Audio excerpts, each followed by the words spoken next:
इस देश में करंट का सिचुएशन देखा जाए तो 12,000 से ज्यादा स्टूडेंट हर साल सुसाइड करते हैं। उसके पीछे क्या कारण है? अच्छा डायरेक्टर हो सकते हैं, अच्छा एक्टर हो सकते हैं, अच्छा लीडर हो सकते हैं, अच्छा म्यूजिशियन हो सकते हैं, क्या हो सकते हैं, ये सारी चीजें हमारा ब्रेन तय करता है। ऐसा क्या होता है कि एक ही क्लास में पढ़ने वाले 100 स्टूडेंट में कुछ ही बच्चे जो होते हैं वो टॉपर की लिस्ट में आते हैं। अगर ख्वाहिश कुछ अलग करने की हो, दिल और दिमाग के बीच बगावत करनी पड़ती है। दोस्तों, आपका बच्चा पढ़ने में कमजोर है। ऐसा क्या होता है कि एक ही क्लास में पढ़ने वाले 100 विद्यार्थियों में, 100 स्टूडेंट में कुछ ही बच्चे जो होते हैं वो टॉपर की लिस्ट में आते हैं। इस देश में करंट का सिचुएशन देखा जाए तो 12,000 से ज्यादा स्टूडेंट हर साल सुसाइड करते हैं। उसके पीछे क्या कारण है? आज हम उसकी चर्चा करेंगे, उसकी बात करेंगे और उसके पीछे का जो मनोविज्ञान है उसके बारे में हम डिस्कशन करेंगे। वीडियो के साथ बने रहें, वीडियो को लाइक करें, शेयर करें, सब्सक्राइब करें। दोस्तों, एक कहानी हमें हमेशा से सुनाई जाती है कछुए और खरगोश की। उस कहानी को आधी अधूरी सुनाई जाती है। आज उसको पूरा करने की कोशिश करते हैं और सही मायने में उस कहानी को समझने का प्रयत्न करते हैं कि उस कहानी से हमें क्या चेंज करने की जरूरत है और उस कहानी में हमें क्या समझने की जरूरत है। दोस्तों, आज हम उस कहानी को थोड़ा सा चेंज करेंगे और एक खरगोश के जगह पर एक लोमड़ी को हम रखेंगे। तो हम रेस करवाते हैं कछुआ और लोमड़ी के बीच में। तो क्या लगता है आपको कि उस रेस में कौन जीतेगा? डेफिनेटली वो लोमड़ी ही जीतेगा। लेकिन वो रेस कहां हो रहा था? जमीन पे हो रहा था। लेकिन मैं आपसे कहता हूं कि उस रेस को पानी के अंदर करवाइए तो आपको समझ में आएगा कि वहां कौन जीतेगा। दोस्तों, यहां पे न कछुआ कमजोर है और न ही लोमड़ी कमजोर है।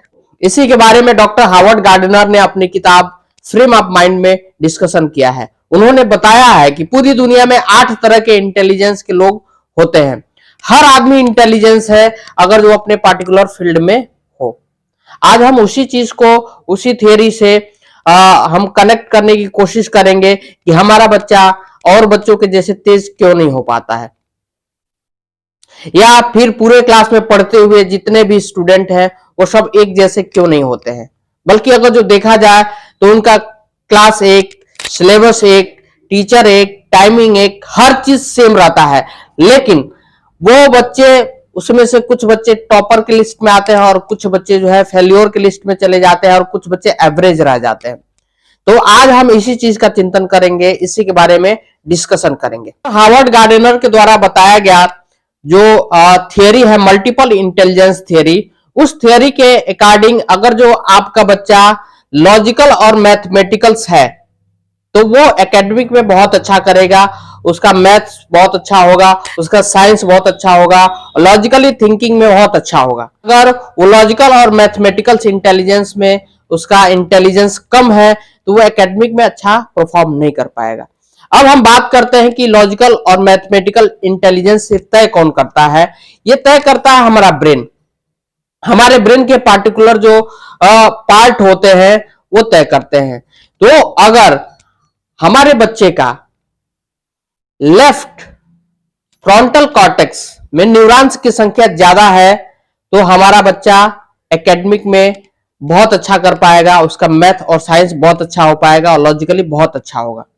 लेकिन यदि उसका neurons left pre frontal cortex में कम है तो हमारे बच्चे को मैथ्स आसानी से समझ में नहीं आएगा, एकेडमिक में अच्छा नहीं हो पाएगा। इसका मतलब ये नहीं कि हमारा बच्चा इंटेलिजेंस नहीं है।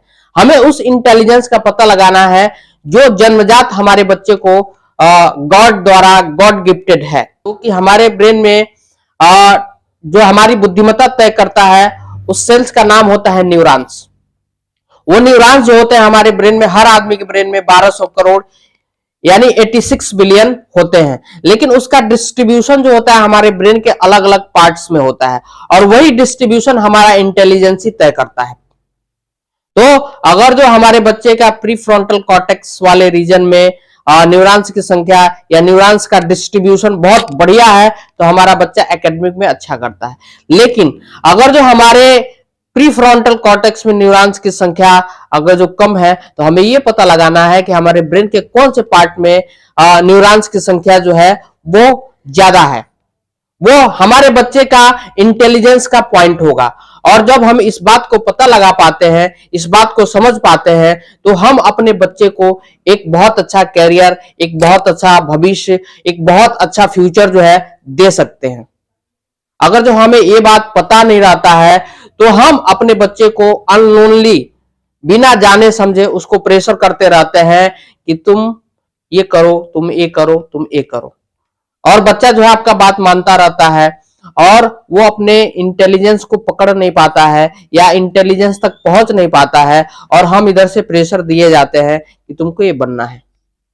दोस्तों, हमारा ब्रेन और हमारा इंटेलिजेंस ही तय करता है कि हम डॉक्टर बनेंगे, इंजीनियर बनेंगे, आईएएस बनेंगे, पीसीएस बनेंगे, या फिर संगीतकार बनेंगे, अच्छा डायरेक्टर हो सकते हैं, अच्छा एक्टर हो सकते हैं, अच्छा लीडर हो सकते हैं, अच्छा म्यूजिशियन हो सकते हैं, क्या हो सकते हैं, ये सारी चीजें हमारा ब्रेन तय करता है। दोस्तों, जैसे कि हमने जाना कि हमारा प्री फ्रंटल कॉर्टेक्स होता है, लेफ्ट प्री फ्रंटल कॉर्टेक्स अगर जो डेवलप है तो हमारा बच्चा बहुत अच्छा कर सकता है, मैथ और साइंस में, एकेडमिक की शिक्षा में बहुत बढ़िया कर सकता है। लेकिन अदर पार्ट जैसे ओसिपिटल, टेम्पोरल, पेरिएटल इत्यादि जो पार्ट्स हैं हमारे ब्रेन के, उसमें जो न्यूरॉन्स की संख्या को जो ज्यादा है, तो हमारा बच्चा क्या कर सकता है, इस चीज को जानने के लिए, इस चीज को समझने के लिए एक टेस्ट होता है जिसको हम मल्टीपल इंटेलिजेंस टेस्ट भी बोलते हैं, जो कि पूरी तरह से साइंटिफिक है। इस टेस्ट के थ्रू हम अपने बच्चे का पार्टिकुलर इंटेलिजेंस का पता लगा सकते हैं, उसकी लर्निंग स्टाइल का पता लगा सकते हैं, उसके कैरियर को हम आगे डिसाइड कर सकते हैं कि उसको कौन से कैरियर में हमें भेजना है। यह बिल्कुल उसी प्रकार है कि कछुआ जमीन पे तेज नहीं दौड़ सकता लेकिन पानी में तेज दौड़ सकता है। हमारा बच्चा मैथ्स में अच्छा नहीं कर सकता है लेकिन हमारा बच्चा संगीत में अच्छा कर सकता है। हमारा बच्चा साइंस में अच्छा नहीं कर सकता है लेकिन हमारा बच्चा एक्टिंग में बहुत अच्छा कर सकता है। तो इस चीज को जानने के लिए मैं आप सभी से आग्रह करूंगा कि बच्चे का मल्टीपल इंटेलिजेंस टेस्ट करवाइए, और बच्चे का मल्टीपल इंटेलिजेंस टेस्ट करवाने के लिए नीचे दिए गए नंबर से संपर्क करें। दोस्तों, दूसरा सवाल हमारा था कि बच्चे के अंदर सुसाइडल थॉट कैसे आते हैं। ये बहुत ही इंपॉर्टेंट चीज है और ये हमको नहीं पता होता है कि हमने अगर जो किसी बच्चे को कुछ बोला और वो बच्चा जो है उस बात को अंदर लेकर के रख लिया। दोस्तों, इस टेस्ट के थ्रू वो चीजें भी निकल के आती हैं जिससे कि हम अपने बच्चे का इमोशनल लेवल को जान पाते हैं और उसको हम सुधार कर पाते हैं कि भविष्य में कुछ ऐसी चीजें न हो जिससे कि हमारे बच्चे में इस तरह के थॉट जो है डेवलप हो। भगवान न करे कि ऐसा आपके बच्चे के अंदर हो, लेकिन क्या आपको पता है कि आपके बच्चे के अंदर इस तरह के थॉट डेवलप हो सकते हैं कि नहीं हो सकते हैं। तो उस थॉट को मिनिमाइज करने के लिए, उस चीज को समझने के लिए इस मल्टीपल इंटेलिजेंस टेस्ट करवाना आपके लिए बहुत ही जरूरी है, और इस टेस्ट को करवाने के लिए नीचे दिए गए नंबर पे संपर्क कर